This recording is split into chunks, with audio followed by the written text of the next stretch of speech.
Hello అండి, ఎలా ఉన్నారు అందరూ? నేనైతే చాలా బాగున్నాను. ఇది మొన్నటి వ్లాగ్ అండి. నేను మా పిన్ని వాళ్ళ ఇంటికి అయితే వెళ్ళాను అనమాట. వాళ్ళ ఇంటి దగ్గర జాతర జరుగుతుందని చెప్పేసి పిలిచారు. కొంతమూరు సంతోష్ నగర్ లోపల ఉంటుంది అనమాట, నాగమ్మ తల్లి గుడి. అదైతే జాతర జరుగుతుందని చెప్పేసి పిలిచారని వెళ్ళామండి. చాలా అంటే చాలా బాగా జరిగింది జాతర.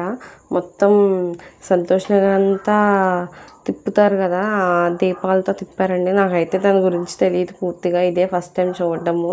పొలిమేర పెట్టారు. పొలిమేర దగ్గర అయితే ఇలా పసుపు కుంకుమ దీపం వెలిగించి వాటి మీద నుంచి అయితే దాటించారు వాటిని. తర్వాత ఒక డే గ్యాప్ ఇచ్చి అనదర్ డే సారెతో పుట్టింటి నుంచి అత్తవారింటికి పంపుతారంట అమ్మవారిని. అసలు నార్మల్గా మనమే పుట్టింటి నుంచి అమ్మవారింటికి వెళ్ళినప్పుడు ఎంతో బాధతో వెళ్తాం కదా, అప్పుడే హాలిడేస్ అయిపోయాయి అని.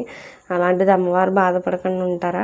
అమ్మవారు వాలిన ఆ పర్సన్ ఎవరైతే ఉన్నారో వాళ్ళైతే చాలా ఏడ్చారండి, పుట్టింటి నుంచి అత్తవారింటికి వెళ్ళని చెప్పేసి. సారెతో అయితే సాగనంపారనమాట. చాలా హ్యాపీ అనిపించింది నాకు చూసిన వెంటనే. ఇలా ఫస్ట్ రోజు అయితే ఇలా తిప్పినప్పుడు పాకలో కుండలను అయితే ఉంచారు. నాకు సరిగ్గా తెలియదు వాటి గురించి, ఏదైనా మిస్టేక్ చెప్తే ఏమనుకోవద్దు. ఇదే ఫస్ట్ టైం నేనైతే చూడడం. మీ ఊళ్ళో కూడా ఇటువంటివి జరిగితే కమెంట్ చేయండి. అసలు నేను ఫస్ట్ టైం చూస్తున్నానండి. మిరాకిల్ ఏంటంటే తిరిగే వరకు అసలు ఆ దీపం ఆరలేదు.